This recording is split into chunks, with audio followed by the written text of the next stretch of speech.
right, awesome. Okay, so first of all, I'd like to thank Jake Blooms and the Inglewood Community Association for hosting this event tonight. I think I said this before, but I think Elizabeth May would be quite jealous that I'm embarking on my second debate tonight already. So, as mentioned, my technical background is environmental engineering. I did work in the oil and gas industry doing greenhouse gas quantification. I also speak 3 languages for most of you who probably don't know. I speak English, Thai, and French. Alors pour tous ceux qui parlent français, j'aimerais vous parler et discuter après le débat aussi. Merci beaucoup. I'm running for office because I am scared for our future. I am scared for what the government has become. I am scared that all of us and our descendants will not have a future, will not be able to go outside and breathe the clean air that we have today. I'm running because I feel that the Green Party has become the only viable option. We are not just a one-issue party. We're not all hippies. Some of us are, and it's okay. We embrace that. We're also the only party with a no-whip policy, which means I can truly and fully represent the constituents without punishment.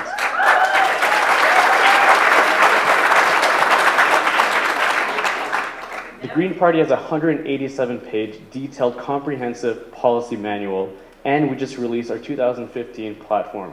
It includes the abolition of student tuition by 2020, a national pharmacare plan, a national housing plan with further co-op housing and affordable rental housing as well, and a seniors plan, a sustainable jobs plan, all coupled with a full costed budget overview that you can find online.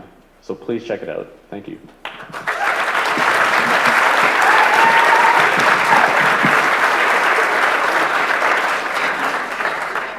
Thank you, Kyle. Ms. Crockett.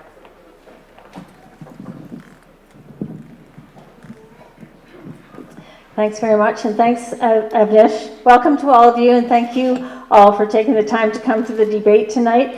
You know, when I moved to Calgary 20 years ago, I moved to Inglewood, and it's great to be here, and this is a well-attended and well-organized debate. It's an honor to be here. So let me get right to the point. Calgary Centre voters face an important choice in this election. The local economy is in tough shape. We've seen thousands of layoffs in this riding. Why? Because the world price of oil has fallen in half. So the question is, what can government do to save and preserve jobs and to keep our economy going? Well, in the last downturn, the federal Conservative government made Canada the envy of the world for how it handled the global economic crisis. How? Through sensible investment, through tax cuts to put more money in the hands of families and small business, by balancing the budget, which is one of your top priorities in Calgary Centre, and sending a signal that Canada is a good place to do business. In this election, the opposition parties are competing over who can spend the most, who can tax the most, who can end tax cuts for families the fastest, and who can put Canada deeper into debt. They are even demonizing small business.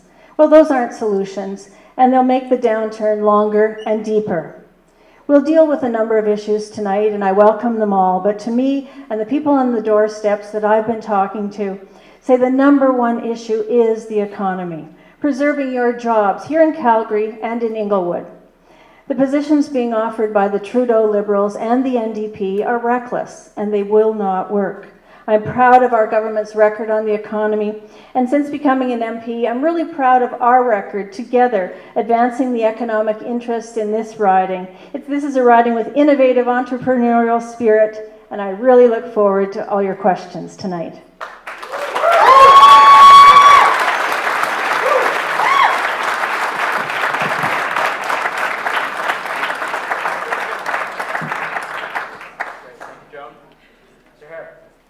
Thank you all for coming this evening. My name is Kent Hare, and I'm running to become your federal Liberal Member of Parliament.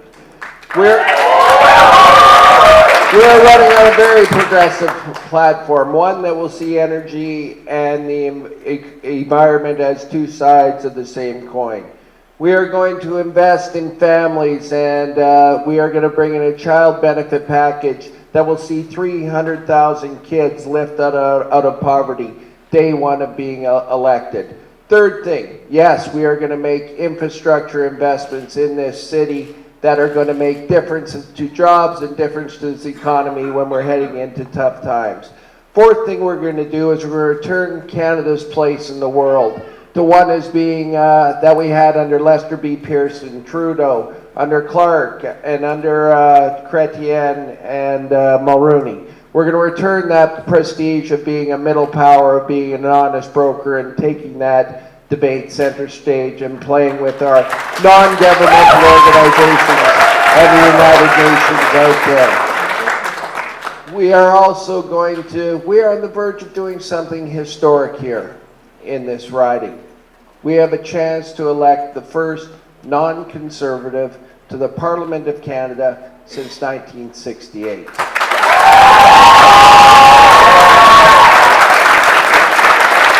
I believe that I have much in common with many of the progressive parties up here on this debate.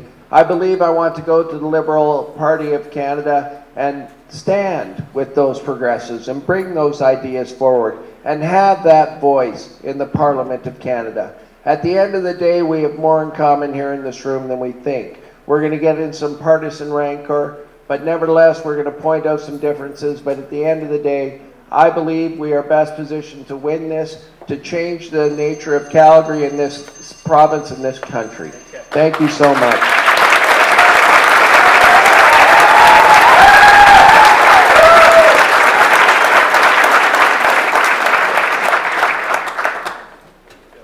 I guess I'll stand after all. Good evening, everyone. Thank you so much for coming tonight. I can't believe we're standing room only. This is amazing. So I'm Jillian Ratty, and I'm going to take a second here to acknowledge the First Nations people of Alberta and recognize that we're on Treaty 7 territory tonight. So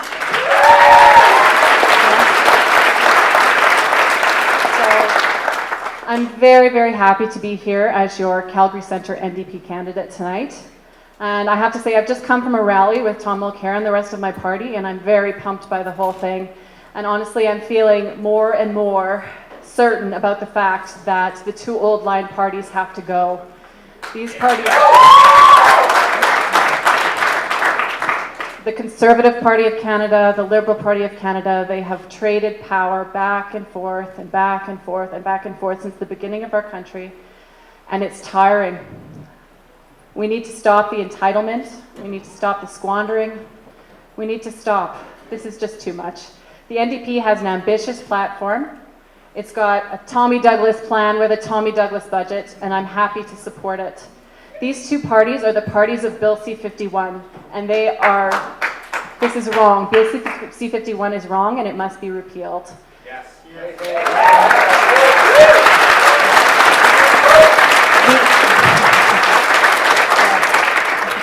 The NDP is the only major party that has pledged to repeal this bill, and it must go.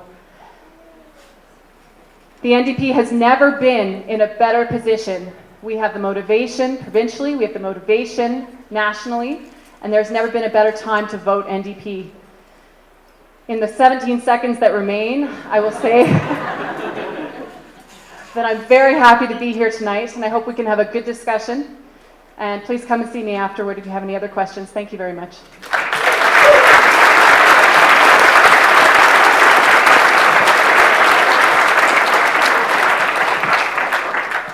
Because we are standing room only, if you've got an empty chair beside you, just put your hand up, and then if anybody that's in that doorway, make your way in here. There's a couple empty chairs, or just stand in the doorway.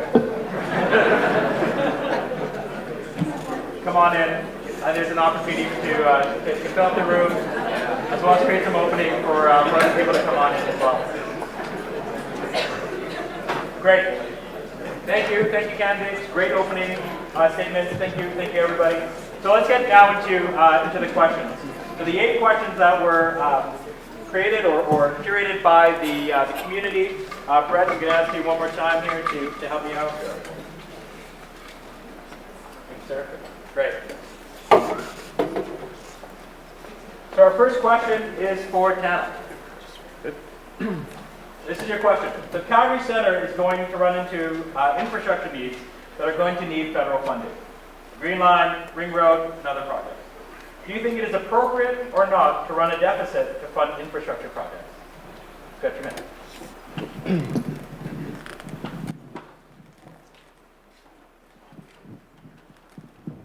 Thank you. So the Greens are able to fund infrastructure without running a deficit, and this is shown in the Green budget, or the Green Party's budget overview that was just released this week. It is extremely important to invest in infrastructure development, which results in economic growth in 3 ways. Spending on materials spurs development of suppliers, spending on labor provides jobs, and those employed will purchase more, resulting in GDP growth. Good infrastructure creates compounded value. As Elizabeth May said, 30% of the carbon pollution in Canada right now comes from leaky buildings. We can right away, right after the election, invest in infrastructure and employ skilled workers to go out and make these buildings more efficient, which will not only create or help create less waste, but also make the buildings more efficient and save the country millions of dollars. Thank you.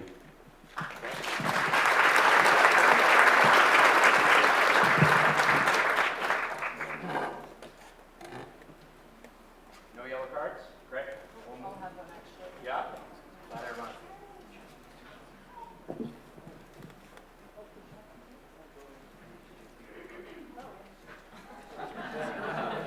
It's a very important part of the process.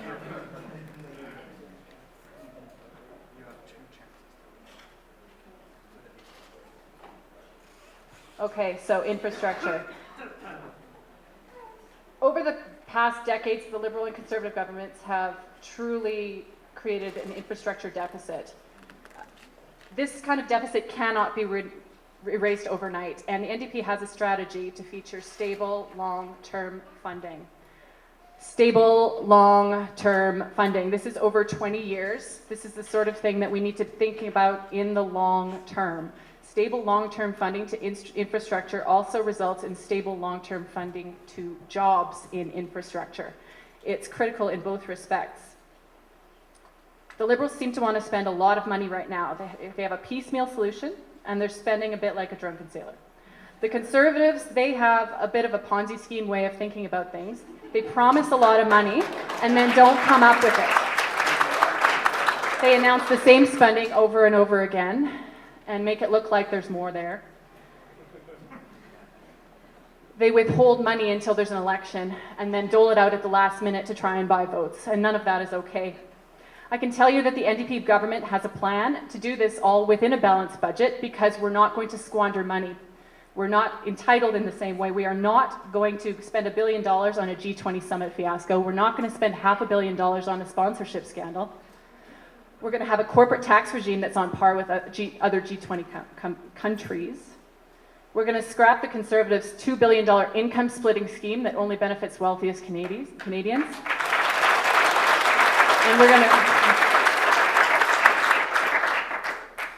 going to close the stock option loopholes for wealthy CEOs as well. I want to refer to Tommy Douglas again here. We have a Tommy Douglas plan with a Tommy Douglas budget. That man was Premier of Saskatchewan for 16 years, and he balanced his budget every single time. This NDP government will do that as well. For 9 of those years, he was creating Medicare. He still balanced his budget. We can do this. Don't let the other parties tell you it can't be done. This can be done. Do not let them tell you it can't be done.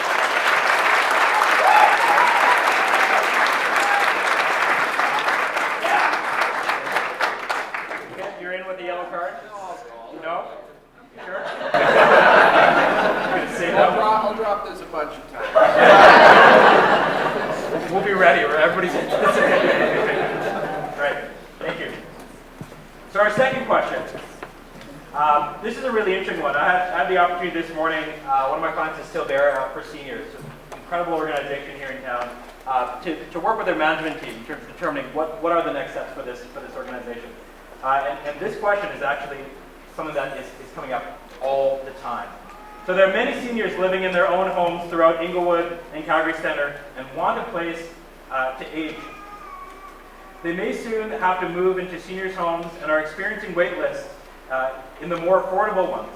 How will you address this and other expanding needs of an aging population amidst a potential shrinking tax base? Brett?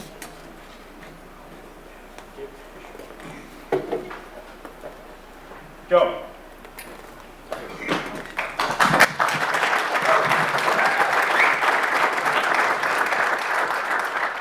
So I sit on the Status of Women Committee, or have as a member of Parliament, and one of the things that I thought was so important about that was the ability to be able to speak out on behalf of seniors and women who are seniors. And our government has done a lot of things to make life more affordable for seniors, but I think it's important to understand right off the top that this is an area, affordable housing for seniors is an area that's completely under provincial jurisdiction. But let me tell you, so it's a very good question to put to Premier Rachel Notley, but let me tell you what the federal government is doing for seniors that is under our jurisdiction. First of all, 3 years ago, we gave the largest increase in 25 years that our poorest seniors had seen. That's in the Guaranteed Income Supplement. Biggest increase in 25 years. Secondly, last year, even though we were trying to balance the budget, we took 380,000 seniors off our income tax rolls through pension income splitting and other tax measures. Now, these are really big things that we did, along with a $1 billion top-up to Alberta for healthcare last year, which made a difference in seniors' lives. Next, there's the home accessibility tax credit. So this is a tax credit for if you spend up to $10,000 to make your home more accessible so you can stay in it longer, you can get a tax break from the government. Then there's a caregiver tax credit. So if you need someone to come into your home and help you for a couple of days a week to stay in it longer, there is a tax credit for that.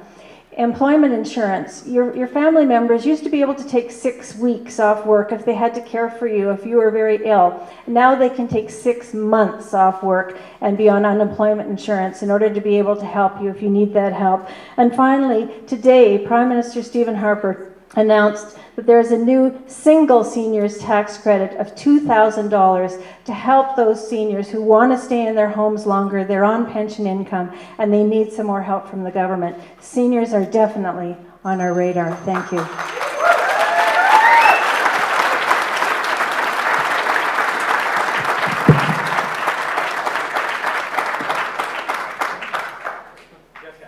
Well, I think Ms. Crockett highlighted a difficulty with this government. They see everything within provincial jurisdiction. How can you run a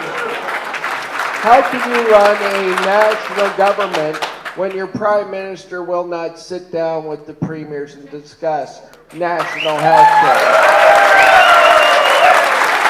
When you won't discuss issues of the day, whether affordable housing is necessary in a jurisdiction or not. Well, I see Canada as a nation first, and that's what I believe the next government of Canada should do, and that's what I believe that we will do as a party. But let's talk about the immediate need of having affordable housing in this community. There's a real concern out there. Where will that come from? Immediate investments in infrastructure. And what we've heard today is that two parties, the two other parties here, are going to somehow magically balance the budget in a recession.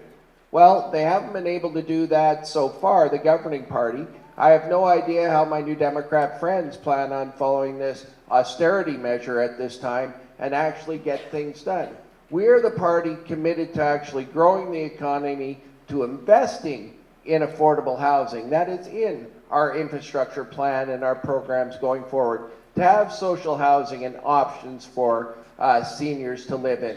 And that's where the infrastructure plan comes in. Look, it's basic Keynesian economics, okay? Unless you believe in trickle-down economics, which some parties do, and let's see how that's working for us now, where we actually take slow times in the economy and invest. It just makes smart investments, it's good economics, and it'll provide long-term value and jobs immediately for this community. It's the right plan. Economists from all over the nation have said the Liberals get it on investing in infrastructure, and seniors housing will be a large component of that.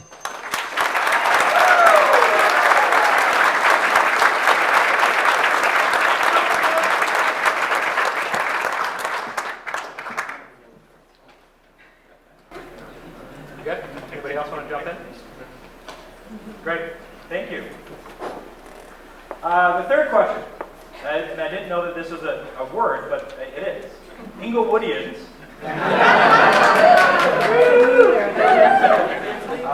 Inglewoodians are very concerned about future flooding. What flood mitigation or protection measures will your government help the province to implement?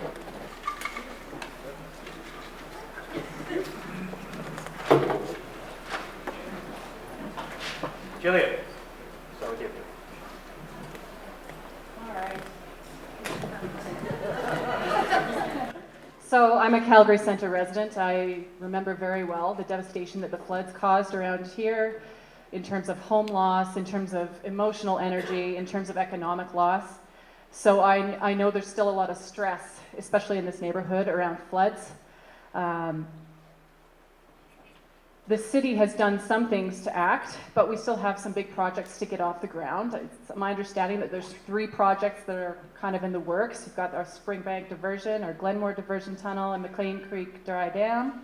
And it sounds as if we need at least 2 of those to go ahead to mitigate future floods. And of course, as we've just mentioned, that's a critical thing to do. I think that it's safe to say that the Harbour government has talked a lot about giving money and said things about the check being in the mail, but we haven't actually seen a whole lot of tangible funds showing up here. Now, and I'm also confused about what's happening with the Harbour government. I actually got this from Joan a few months ago, and it talks about $2.8 billion being set aside for flood recovery costs, and I have no idea what that means and where that money might be. I mean, flood recovery is generally something that we do right after the flood, but it's now 2 years later, and I don't know what's happening with that. In any case, we are all frustrated by the lack of action when it comes to the federal government, and as a member of parliament, I will absolutely press the NDP government to be honoring commitments and partnering with municipalities and with provinces to figure out exactly what we need and how to fund it. And again, this goes back to collaboration. The Harbour government has not been good at collaboration, can't be bothered to talk to cities or provinces about what they need. And as a result, there's a huge disconnect between what communities need and what they're actually getting. I am committed to collaboration, and through that collaboration, I hope to do the best in terms of flood mitigation. Thanks.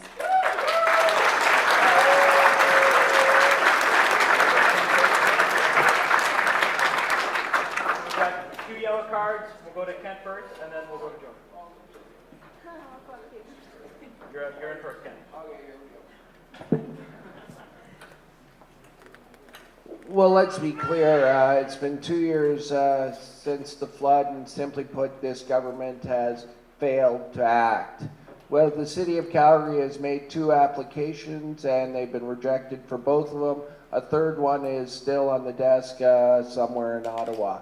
Here's what I have done. I committed at the last debate that we would make, I would make this personally a priority of mine in our when I'm elected. And I tell you what, I've actually called the leader of the party on this issue. And a large portion of this is why we're doing infrastructure spending now, to allow cities, to allow that flexibility to be able to prepare for future floods. It's actually probably the most critical thing facing this city is actually a future flood to residents not only in Inglewood but all throughout Calgary Centre.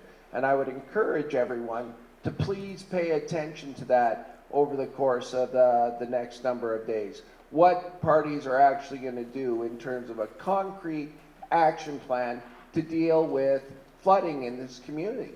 It should be the top priority of a member of parliament in this community to get that done. Look, we've had 8 members of parliament that have been from Calgary, and we have had little to no response on that file. No tangible efforts, no tangible solutions. They passingly, they have cut actually DRP funding going forward, so we in Alberta won't be able to get as much as we can, used to be able to do that. They passingly mentioned national flood insurance when it came to implementing it. We've seen no action on that file. And here's where we need to go. We need tangible infrastructure dollars. We are the only party who's offering it. We believe that with some work with our city partners and our provincial government, this can happen in a relatively short period of time to protect people for future flooding.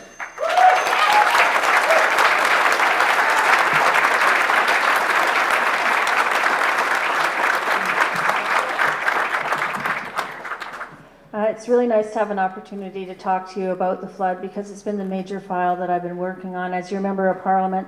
And traumatic events like this flood, they can bring communities to their knees, but it brought Calgary to its feet.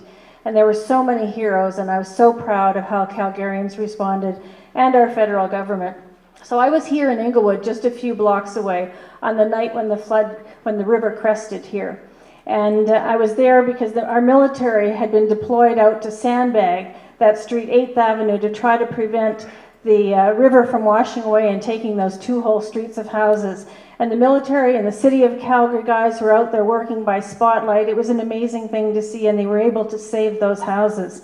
And in the days that followed, we worked with thousands of volunteers and rolled up our sleeves and helped people muck out their basements. And it was thrilling to be part of all that because this was had 8 of the 10 hardest hit communities, this riding in the city of Calgary. I'm grateful that the federal government responded immediately to both my colleagues and my requests for aid. In a record time, this was declared a national natural disaster, which meant we had available 90% of basic recovery costs to your primary residents available to us. $2.8 billion that flows to the Alberta government after the Alberta government has taken in those bills and decided what should be paid. Second thing, we committed $134 million to satellite weather forecasting upgrades so we could predict things like this extreme flood, because we didn't have enough notice this time. That is in place now. Third thing we did, people talked to me and said, hey, we want overland flood insurance. There's no flood insurance available here.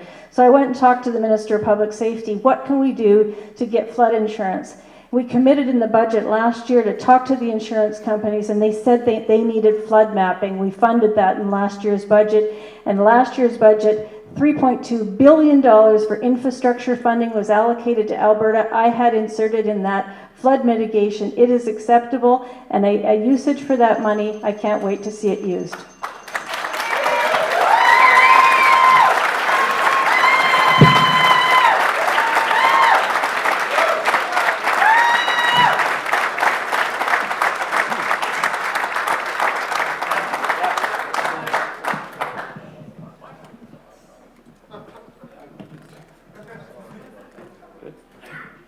Well, I think it'd be kind of silly if I didn't answer this question, being Green Party.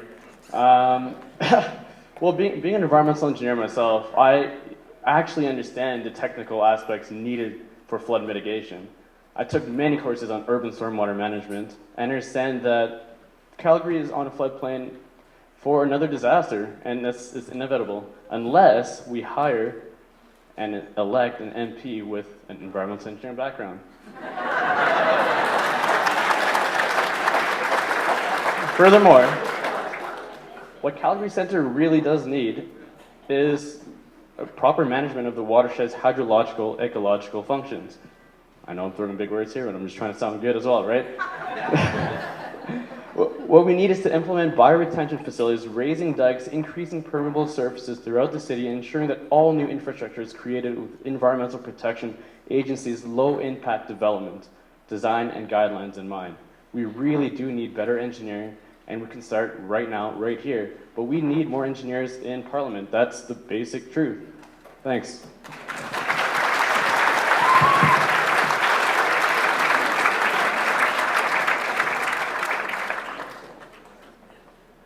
Great, thank you. This is clearly flooding is a very, very important question to this area, specifically Inglewood. It's amazing even just kind of talking about this now and how the emotion kind of comes rushing back in terms of where we were, where we're there, and where we are now. But, so thinking about flooding and natural disasters, what is your party's long-term vision to help address climate change?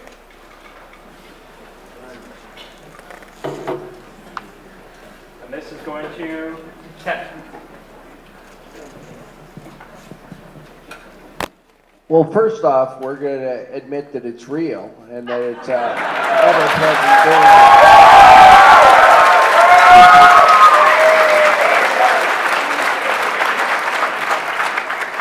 Look, we have have a concrete plan that is actually going to work well with all different levels of government to implement that on a forward basis. Within 90 days, we're going to go to the Paris conference. We're going to bring in national standards that actually set emission targets, and we're going to work with the provinces for them to actively implement a strategy that works with them.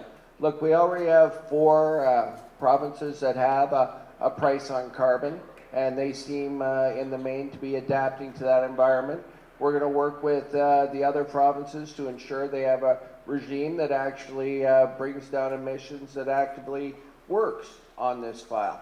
And we know another thing we got to look at this is energy and the environment as 2 sides of the same coin. If we had a prime minister who actually got involved in something like the Canadian energy strategy, something that is economically very important to this nation, we could also discuss our emission targets and what we do. So we're going to actively partner and engage with our premiers on this file.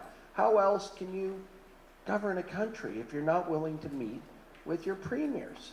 And we're going to do that, and we're going to actively work and target investments to the green and wind energy sectors to allow for those industries to get going and allow us to have a green economy. But what we have to do is ensure that we have national standards, the provinces have the ability to implement them, and ensure those targets are met and be able to follow through as a national government. Because what we have done so far has not been good enough. We need to get moving and lead on that, not only from the energy side, but the environment side.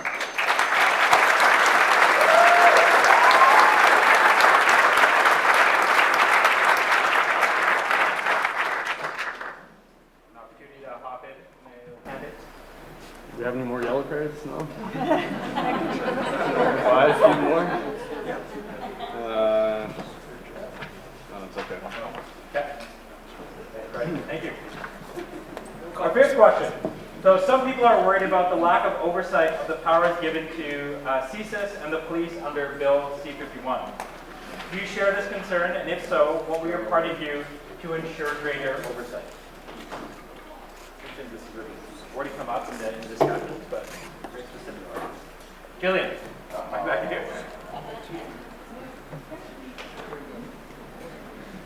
Like you predicted this. It was like foreshadowing. You're gonna have that, right? Sorry, Kent did predict that I was going to get that one, so that's what that was about just then. So, all right, so C-51, clearly I've already talked about this in my opening statement. It's really bad legislation and it needs repealing, full stop.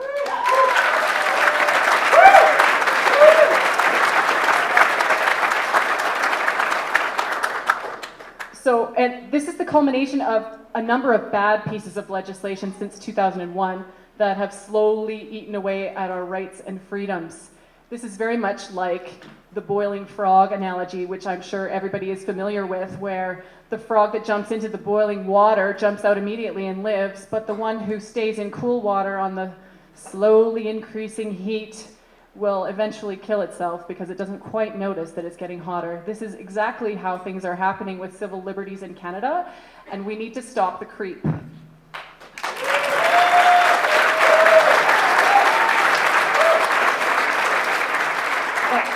I mentioned before, C-51 was passed by these 2 old line parties, and that just shows us another reason why they both have to go. This is something that the Liberals could have done something about. They could have at least tried to amend it before it was passed, and they didn't. And I mean, I guess it's a question to Kent. Would you have supported this kind of thing if you had been in Parliament? That's a very important question for this evening. In addition, this is an unconstitutional bill. It's going to die once it gets to the Supreme Court. It was passed in bad faith, and that's disgusting. We can't protect freedoms by sacrificing them. We're letting terrorists win when we do that. The NDP has been principled about this from the start. We will repeal this bill. It is unequivocally so. If there is anything in the future that the NDP government puts forward in terms of CSIS, in terms of policing, it will include parliamentary oversight as a part of that. And parliamentary oversight is critical here. There is definitely not enough oversight. Thank you.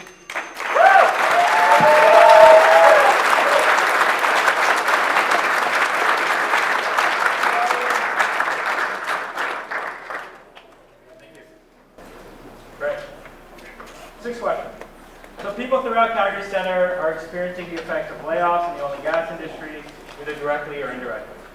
I think at last count, there was talk about 35,000 jobs that have been lost up downtown Calgary in the last 6 months.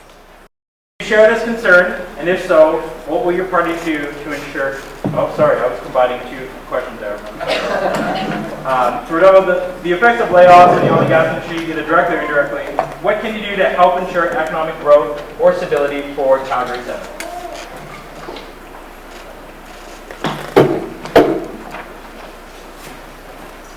Tana, for you. I was hoping to get this question. Thank you very much. First things first, we would not shut down the oil sands. I know a lot of you think the Green Party is all about shutting it down. No, that is absolutely not true. We are opposed to all the proposed pipelines because they contain diluent and bitumen together. Diluent is a substance that we actually don't fully understand, and we don't have the proprietary knowledge of it because the suppliers will actually not release it to us. So the cleanup efforts for this substance is very unknown and it's very unsafe for the environment. Okay, that's your opinion, but that's okay, sir. What we need to do right away is to diversify the economy and diversify the energy sector right away. We can do that here right in Alberta. Calgary has one of the sunniest cities of all of Canada, and solar panels are now cheaper more than ever. It's 80% cheaper than it has been in the past 10 years. It's around $3 a watt now. It's affordable. The other thing we need to do right away is to stop with the coal-powered electricity plants. It is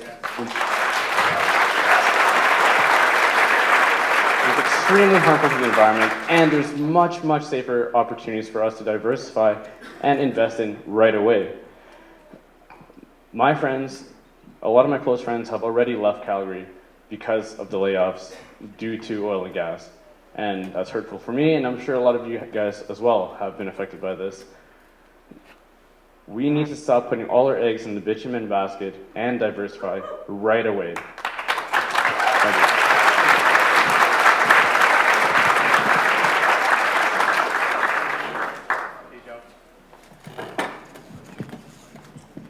I think this is the question that's on all of our minds because it's the thing that's actually impacting us all, just like Tana said, and his friend has left the city because of jobs. So let's remember in Alberta that we're in a downturn. We've seen this before, but we're in a downturn here because the price of oil has dropped in half, the world price, and there's nothing that any party can do about the price of oil. But remember too that in the last global downturn, the prudent efforts of the federal Conservative government under Stephen Harper, an economist, kept Canada with the best economy of the G7. We were the envy of countries around the world because of the way we responded to that global economic crisis. And what my fellow panelists up here today are suggesting, well, let's go away from that. Let's tax, let's spend, and that's the solution for Canada? No. You know, Mr. Trudeau thinks small businesses are a tax haven for people. The Liberals are out of touch with Calgary. They're out of touch with what makes Calgary tick. And let me be frank, I've seen this happen in Parliament week after week, the entire time, year after year in Ottawa, how they've been attacking the oil and gas industry, both the Liberals and the NDP. Even attacking the industry during this campaign. You know, Thomas Mulcair called the oil sands and our jobs here in Alberta a disease. Justin Trudeau won't even support the Energy East pipeline that would take oil from Saskatchewan and Alberta to other places in Canada, to Ontario, to Quebec, to the Maritimes, so that they could use our oil instead of oil from places like Algeria. How do we restore job creation, guys? We restore it by not killing job creation, by not attacking the industry that creates the jobs here. Our party is the only party that supports the responsible, sustainable development of our competitive advantage, the energy industry.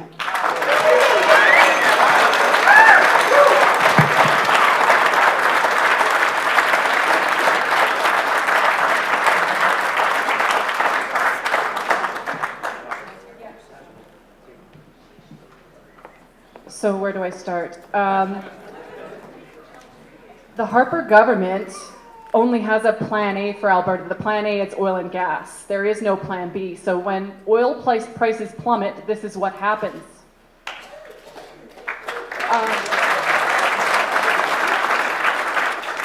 We need to diversify the economy in Alberta. We desperately need to diversify this economy. I've grown up here, I've lived here, I've seen the boom, I've seen the bust, I've seen it a million times, and people think it's never going to happen again, and then it does.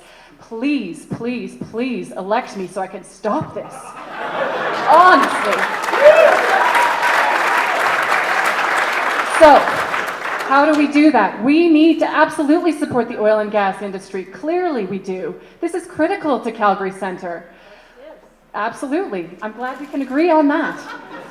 We need to promote technologies that are good in business terms and in environmental terms. We need to get stakeholders involved in environmental regulatory processes so everybody feels involved. We need to know that the provinces are on board with this stuff. We need to know First Nations are on board. We need to know that oil and gas companies are on board too. The Harper government has gutted these regulations to the point where most oil and gas companies don't even know what they have to do to get their projects approved. This is ridiculous. And we need a better framework for it.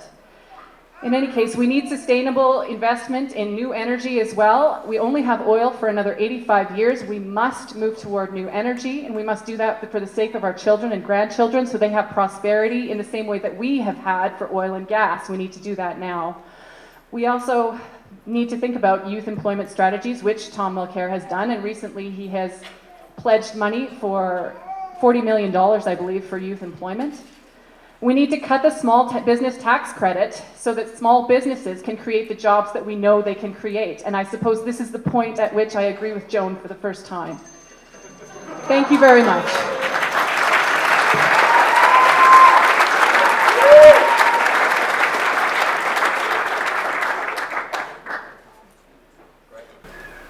So another part of that, similar vein, but quite different. So some people in the U.S.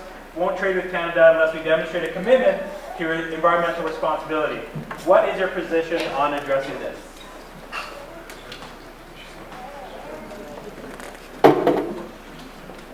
Ken?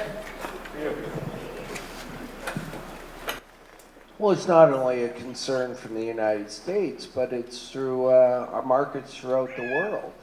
There is no doubt that Alberta needs markets for our oil and gas industry. We are unequivocally in favor of the Trans Mountain Pipeline, the Keystone Pipeline, and despite what you've heard, the Canadian energy strategy and moving our product out east. Those are the facts. But we got to ensure that we have markets for that oil, markets for our product. And if we believe that Stephen Harper's our friend in this case, who needs enemies? My goodness. You have the premiers leading a Canadian energy strategy. Why in the world, where's the national leadership on this file? Where are they present in moving this project forward, allowing the provinces to get the information out, the benefits to various jurisdictions? And how do you think it sounds like to our partners around the world who are already questioning whether they want to take our product when a party, either the New Democrats, ourselves, or the Green, ask a question around climate change, and the answer gets up, you guys just want to bring in a job-killing carbon tax. How does that play? It might play to the conservative base, but how does that play to an international community who is looking at us for leadership on the environment file, and we need our access to markets?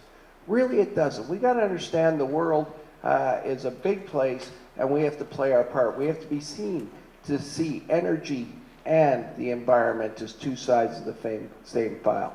And we will do that. We will ensure that we have an ability to move our products to market because we will work with the premiers to make that happen. We will engage with First Nation communities and have an open relationship with others.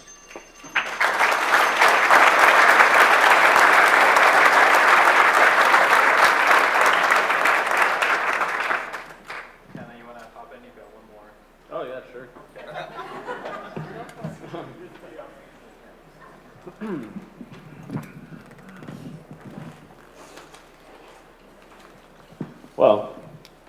Green Party is actually the only horse in this race that is fully committed to environmental responsibility, and that's very evident. If the USA chooses to not trade with the countries that have less than stellar environmental records, Canada's position under the Green government will only be strengthened. We are committed to precautionary principle, the polluter pay principle, sustainable development, habitat and endangered species protection, and the green economy. Greens believe not one of the other parties has adequately addressed our responsibility as environmental stewards. That's why we're in this race, and it's one of our nation and our descendants. On the other hand, however, under the North American Free Trade Agreement, our government will to enact new environmental legislation has been limited and often challenged. Therefore, it is absolutely necessary that we review and negotiate the agreement so that we ensure high environmental standards are used, and that's the right of multinational corporations to ensure high environmental standards. Thank you.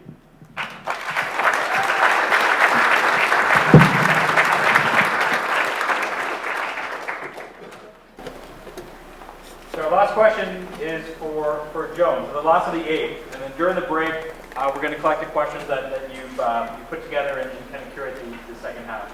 But our last question of the prepared questions are, so we're hearing reports of youth from Calgary and the Calgary area joining groups such as ISIS.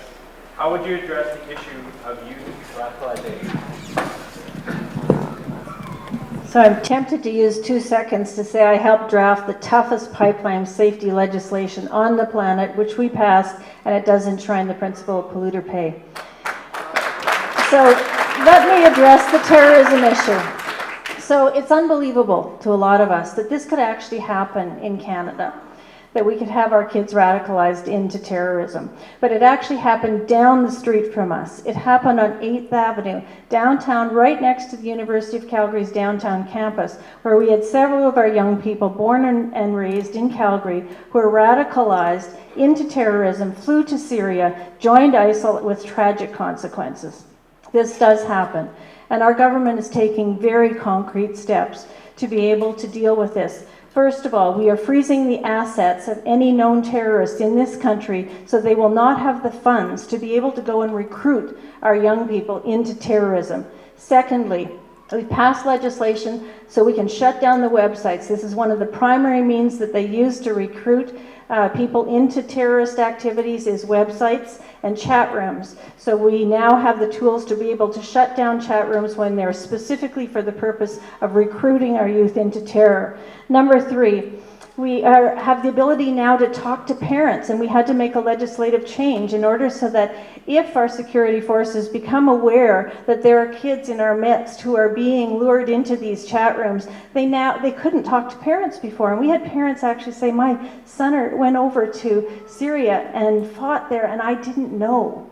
So now our security people and our CMP can actually go talk to the parents and say, can you talk to your child and help to get them away, walk away from this cliff. And number 4 is work with the communities to help to make sure that this doesn't happen. So we are taking very, very concrete steps, and we take this problem very seriously. Thank you.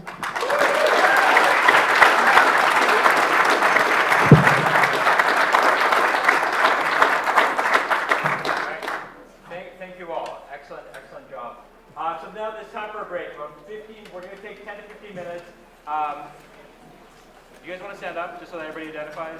Yeah, we'll come around and collect your questions. Thank you. So we had to come here. So there's about 65 questions that came in. So yeah,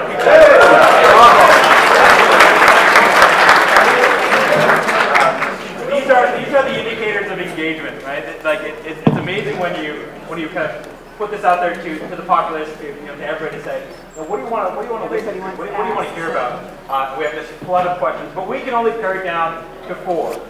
So we took top themes in terms of what the questions were, and we put together I would say the most common 4 questions that were asked throughout those 65 there. What we are going to do, so each candidate has been reinstated. They've got a yellow card. They've only got one this time, so they can hop in and answer one of the 4 questions. We're going to randomly draw a name, and then that candidate is going to give me a number from 1 to 4, and then that's going to be the question that we're going to ask them. So it's totally random and as fair as possible. Before I hop into that, Yogi, are you around? I'm here. Can we just do this right now, Jake? I think that makes sense. Yeah. So, ladies and gentlemen, really interesting opportunity.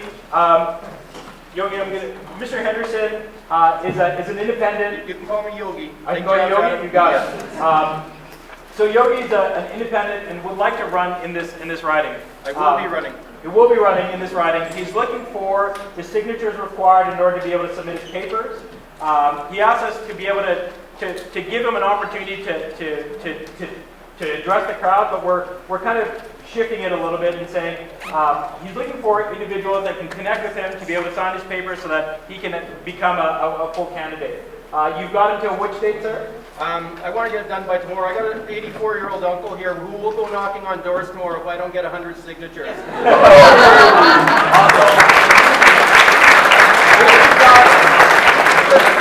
I'm a cost engineer. I lived in Sweden for 3 years. I understand how capitalism and socialism can find a balance. I'm an unemployed cost engineer. I can make a difference. Awesome. And as my grandpa says, it's a good thing we all have a different opinion, because if that weren't the case, everybody'd want your grandma. Can I say something quickly? I'm pretty sure that all the Canada that's up here will sign your form because Thank that's you. who we I are. appreciate So that. come find us after. Thanks, guys. He's a pretty good guy. I used to work with Canada in the anyway, so 12 years in this district, guys. Thanks. We have an opportunity to do that. Increase the race. This is really, really exciting. So thank you, Yogi. Please go and see him if you're interested in supporting him. Great. So back to the 4 questions. Brad, I'm coming back to you. You're doing such a great job. Thank you. All right. So so Kent, you've got the chance. 1, 2, 3, or 4. 4, Bobby Orr. 4 Bobby Orr. Oh, you don't even know what they are. Blind. Blind, double blind. So what is your party's position on transgendered rights?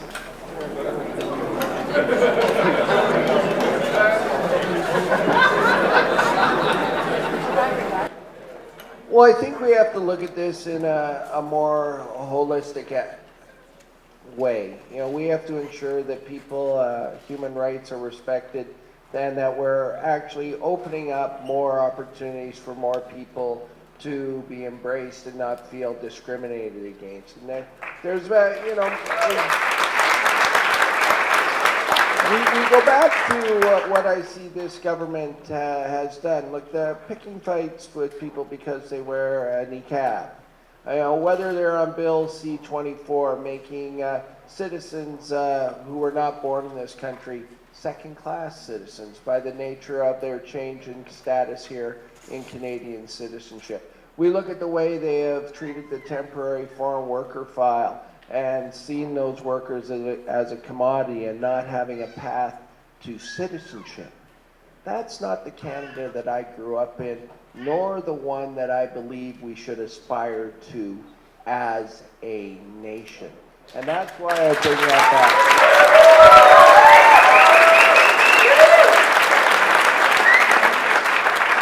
So I'll bring up a little bit of my record here in the Alberta legislature. Look, I was a champion for LGBTQ rights.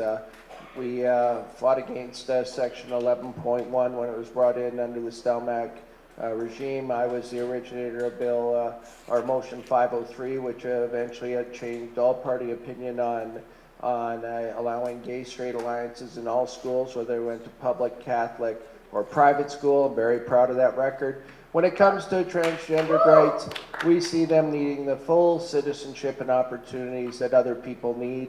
We support them being included in both our criminal code as well as our human rights code, and I was very disappointed in your current MP for voting against those. And in fact,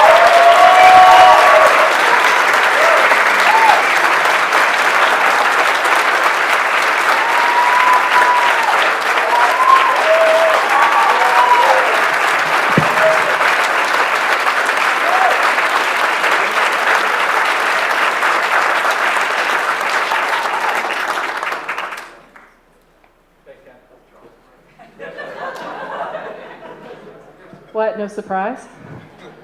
So I totally agree with Kent. I'm very disappointed that Joan voted against C-279, which was an NDP bill that would have seen... My first heckler. Fantastic. Thank you so much. I'm a real politician now.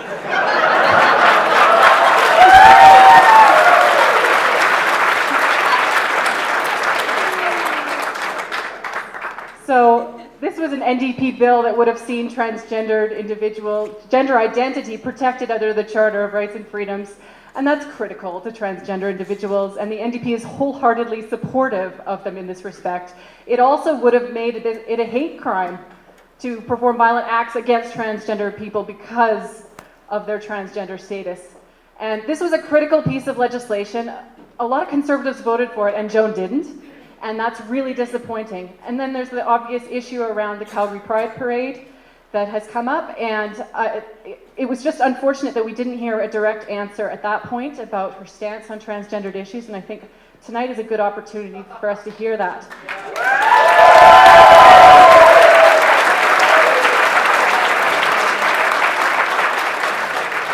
And I was very disappointed by that whole scenario, and there really was nothing except through Calgary Pride itself to help anybody understand what happened with that. And it seems very much like there was some misrepresentation about consultations that had happened with Egal Canada around transgender rights in that vote. And that's very disappointing. So when the NDP forms government, this bill is going straight back into the House, and we're going to pass that. Thank you.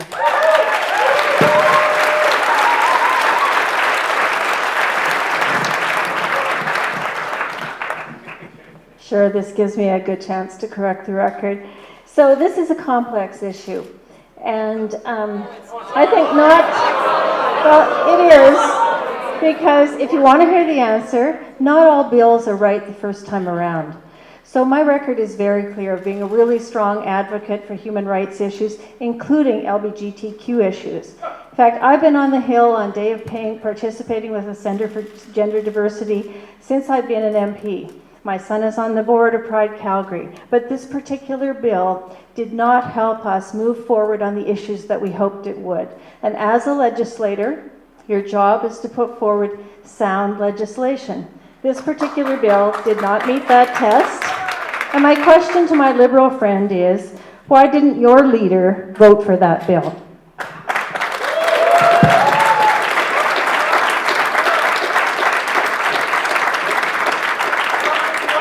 It's true, Justin didn't actually show up for that.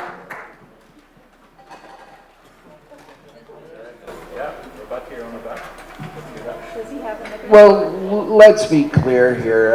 If we look at the whole transgendered scenario, the vote is on the record. Ms. Crockett was there. She voted against the bill. That is clear. That's on the record. What should be concerning to all people in this room was what happened in the Pride Parade. We saw Ms. Crockett put her application for. We saw then the Pride Parade asked Ms. Crockett for a reasoning behind this. She stated to the Pride Committee that the reason she did not vote for the bill was because Egal Canada, she consulted with them, and they told her to not vote for that legislation because the real thing is they did not give her that advice. The answer she gave to Pride Calgary was not what happened on the public record, where Egal Canada firmly said there is no way, shape, or form we would ever have given a legislature that kind of answer. So I think that's a concern even to Conservative voters here in this room, that you have a MP who is willing to pay fast and loose with the facts of what happened in that legislative room and the answer she gave to Pride Committee as the reasons why she voted against that bill. That should alert everyone from that party who is considering voting for, in fact, anyone in the room, that answer and that she used, in my view, was at best a disingenuous one. So what about Trudeau?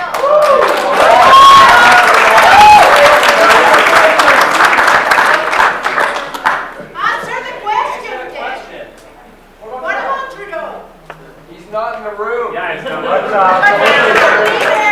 Let the time expire. We're moving on to the next question. The only candidate with any opportunity now to hop back in is Hannah. So everybody just wanted to toss it around yellow cards and getting involved. So we're going to move on to either question 1, 2, or 3. And this one is going to Joan. 1, 2, or 3? 2. 2. In the middle. Great. So this question is with regards to the refugee crisis. Bless you. With millions of desperate people fleeing death and destruction in Syria, many losing their lives in the process, what will your party pledge to do to ensure Canadian lives? What will your party do? So, what will your party pledge to do to ensure Canada lives up to its moral obligations? Thanks very much for the question, and I thought people might want to discuss this tonight because I don't think I've met a single person in this riding who doesn't think that Canada ought to take a lead in helping in this unprecedented situation and wasn't moved by the pictures we saw of the little 3-year-old on the beach. So Canada has a very strong record of accepting refugees, and it's one that I'm really proud of. And it's why our government has taken real action on several fronts. And in fact, we're the only party that is taking action on all methods of being able to help this situation. Just last week, our government announced, and including this week, that we're going to be taking 20,000 refugees, 20,000 of the people who are the most vulnerable, who need a place to come to that's safe. That's an enormous number. And it's a real plan.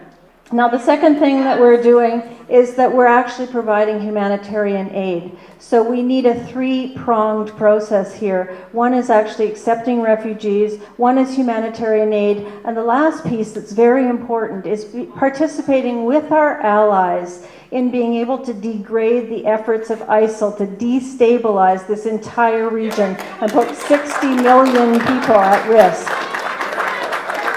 Canada is taking a lead. We are doing our part. The other parties here have sound bites. We have sound policy. How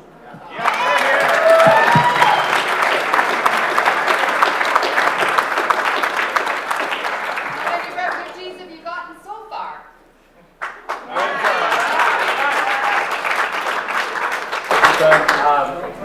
Those 3 questions.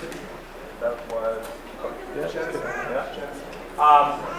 I think that this is a really interesting question. I had an opportunity to build a refugee housing clinic here in Bridgeland and work closely with probably about 8,000 refugees that came into Calgary over the course of 3 years. I think the most important piece for any of these candidates up here, should you win, is government has got to get out of the way.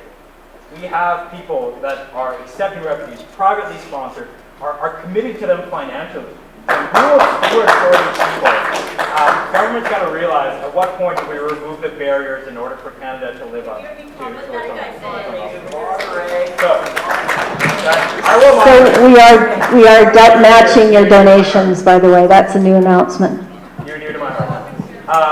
Thank you, Joe. So we've got two more left. You. Julian, 1 or 3? 1. 1. How would you describe the state of parliamentary democracy in Canada today?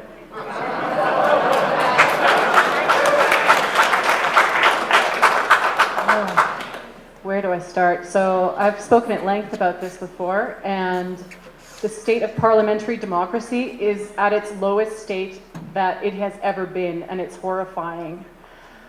Everything from not allowing media scrums to only allowing 5 questions to the Prime Minister every day that are vetted by senior officials before he even gets them. How are we supposed to hold our government accountable if nobody's answering questions?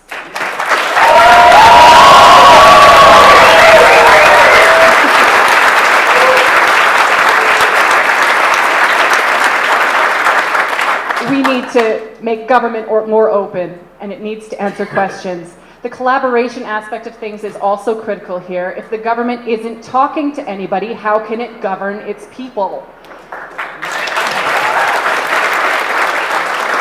The government needs to start talking to provinces. It needs to start talking to anybody who's actually trying to engage with it, and that's just not happening right now. The NDP government will definitely be more open government, and I as an MP will be a more open MP. I will answer questions whether I like them or not, and that's my responsibility. That's my responsibility to answer whatever question you throw at me, and it's not going to be vetted through anybody before it happens. What else can we do here? Proportional representation is critical. Critical here.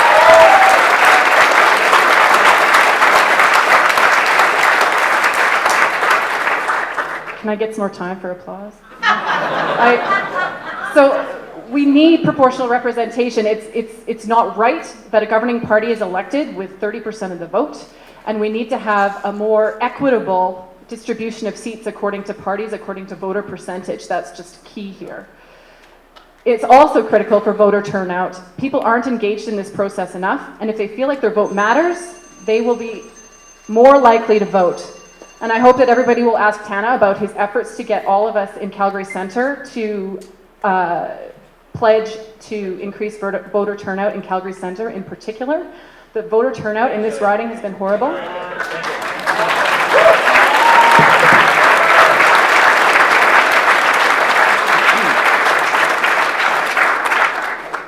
Before we start, can you repeat the question one more time? Yeah, for sure. There.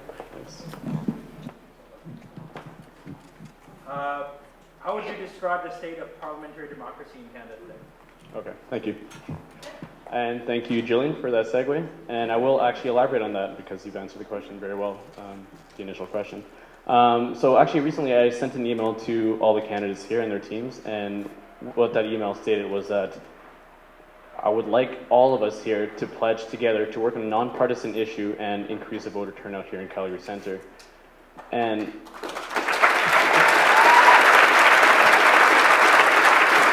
so the reason for that is because the voter turnout historically is 55% in 2011, by-election was only 30%, and by increasing voter turnout, it actually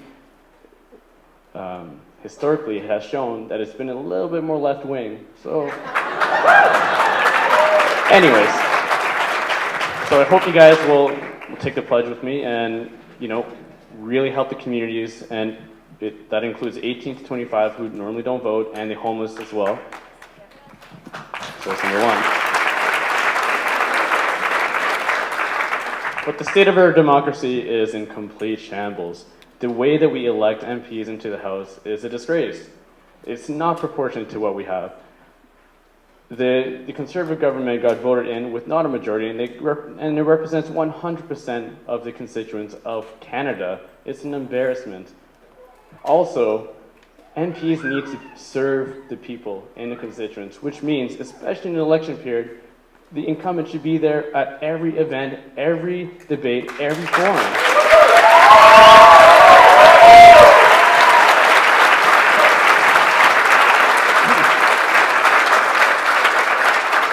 I get emails every day asking me to go to debates. I think I've signed up so far for 8. I said yes to all of them, whatever. I also work a full-time job, and I'm my own campaign manager, and I'm going to these things. Thank you. Thanks, Al. So, do you want us to stand up? Because the last question is here.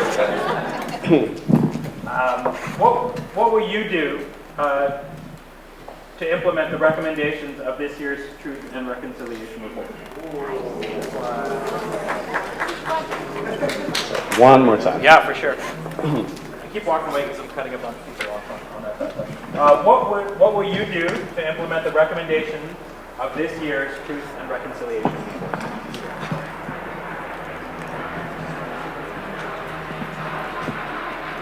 So that I'm taking my time with this. It's an important issue, so I'd like to answer. Take your time.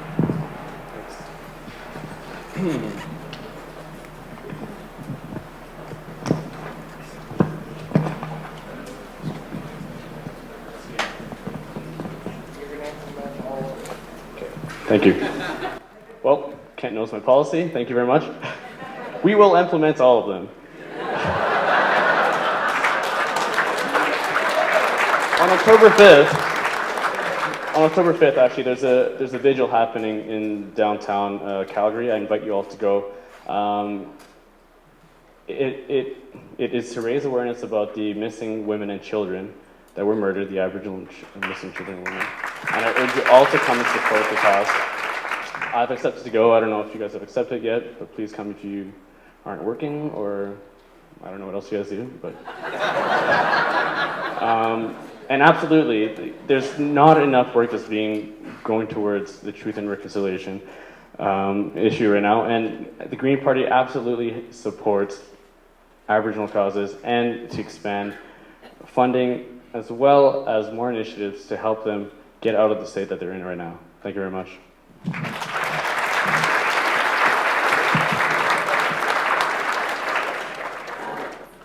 So thank you all again for all the questions. Like I said, we had to pare them down to those 4 great answers. Thank you, candidates. We're going to move to the closing. So each candidate has 2 minutes to close. We're going to reverse alphabetical order by last name. So Jillian, for you, your closing statement. You got it. So I guess I'll just kind of reiterate my first statement. Thank you so much for everybody coming. I can't believe there's so many people here tonight, kind of out the doorways. This has been quite an experience. And again, I'll just reiterate that these 2 parties have to go. They are entitled and stale, and we need to move on. We need to move on to something a bit better. We need to have hope.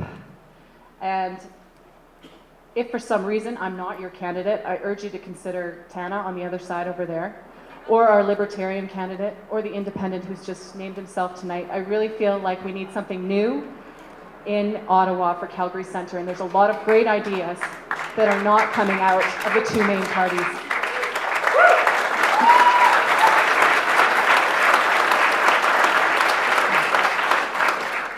An NDP government is going to be ambitious, it's going to be positive, it's going to be open, and I'm really excited to try and be a part of that. Please come with me. Let's break the mold, Calgary Centre. Thanks very much for having me.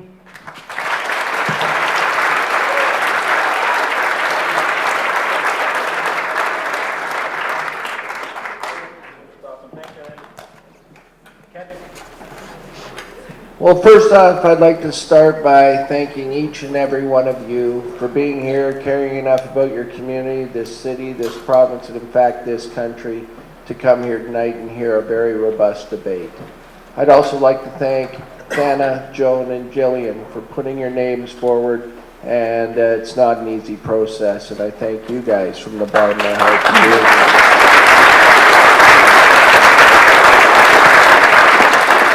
You know, I was born in this city in 1969, became a successful athlete here, had a disability here, became a lawyer here, and did 2 terms in the Legislative Assembly.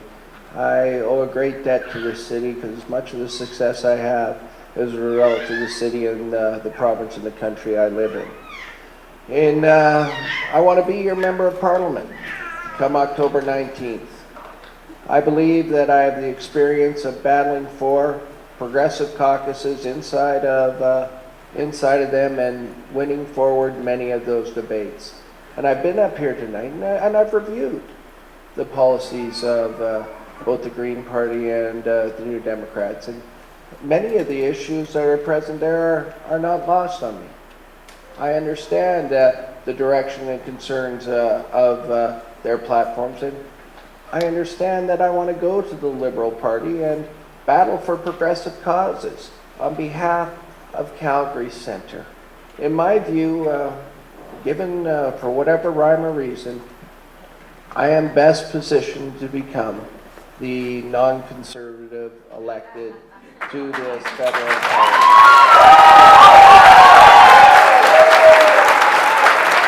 I believe that it can change this city, this province, and in fact this country to become a little bit more progressive, and a little bit, all parties will pay more attention to us. Thank you so much. Take care.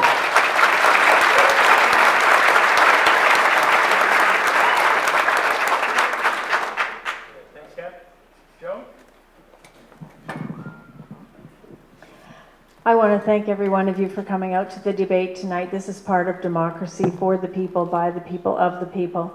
And I want to thank the organizers of the event. Jake, you were relentless and you got us all here. And offer my thanks too to my fellow candidates. Now, this election matters. We live in the best country in the world. I'm firmly convinced of that. I see that you are too. We are safe. We're prosperous. We have balanced the budget a year sooner than we expected. And we've lowered taxes in Canada to the lowest point that they've been in 50 years. We have a strong democracy. We welcome vast numbers of people from around the world to this multicultural nation, and it works. It's an amazing thing, and we're all blessed to be here. In fact, a World Reputation Index study found that Canada is the most admired nation on earth. And that's a World Reputation Index study. And one of the reasons for our success is because of Calgary. Calgary's been an engine of the economy and an engine of innovation. Canada actually owes a lot to Calgary. Calgary is a leader in Canada. But we can't take Canada for granted, just like we can't take Calgary for granted in this election.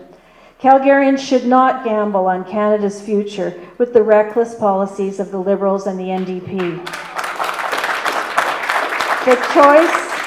The choice that we face is clear: to continue on a path to a bright future that will help our economy rebound, maintain our spending on critical infrastructure, and keep us all safe in the face of domestic and international threats. Or give in to the temptation of irresponsible spending, of debt, much higher taxes, and ignoring real threats to both our personal security and our livelihoods. That's what the opposition offers. We offer sound policy. We don't promise you the world, but we do promise Canada will be the envy of the world under the Conservatives. Thank you.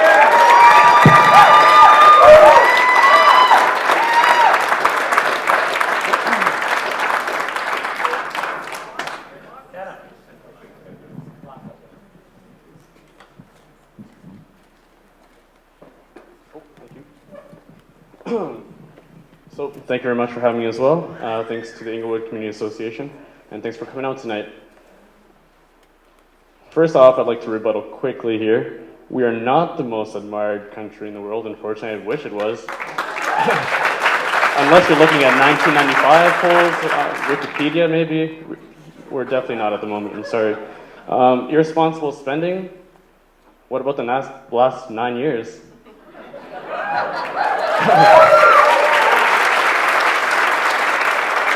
So, in conclusion though, I'd like to talk about myself a little bit more here. MPs should serve the people, and that is what it comes down to. What I would like to do, and I've said this at my last debate, is I really feel that MPs make too much money. The starting salary is $163,000 roughly, I believe. That's way too much. It's more than double I make. I don't need half of that. So, for that reasoning, I would like to use at least half of that salary, if elected, to help out the community in whatever way I can, or start a local initiative from ground up, or to even learn about the community a bit more. That is my pledge.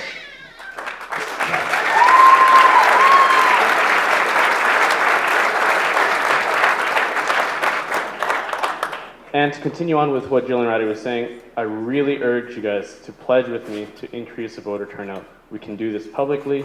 We would be the first riding across the nation to do this. We could show Canada what democracy really means and how privileged we are to actually be able to vote. People die across the world for democracy.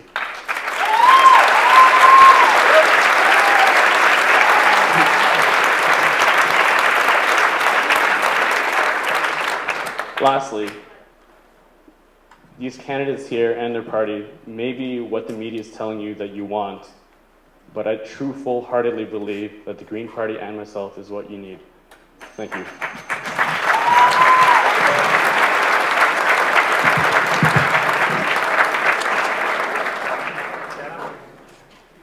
Thank you all. So the question, I think, is now what? Here's a great opportunity to look around, recognize the level of engagement that is taking place right here. The community leaders have been able to put an event like this volunteers that are taking time to ensure that they can collect the questions and that you can be heard. I think the candidates have agreed to stick around for a little while and maybe address some of the questions that we didn't get around to. But here's an opportunity to continue on the discussion, continue on the debate, make sure that we are addressing the questions or the questions that you want to have are being addressed. This is where it all begins. So when you do see people like Jake and the other volunteers, thank them for putting this on. Yeah, give them a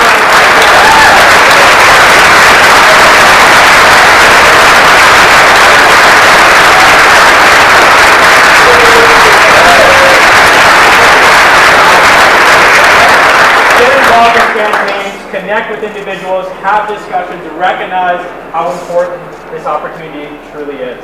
I'm going to turn it back over to Jake to close out the evening. I just want to say thank you everyone for coming. We kept it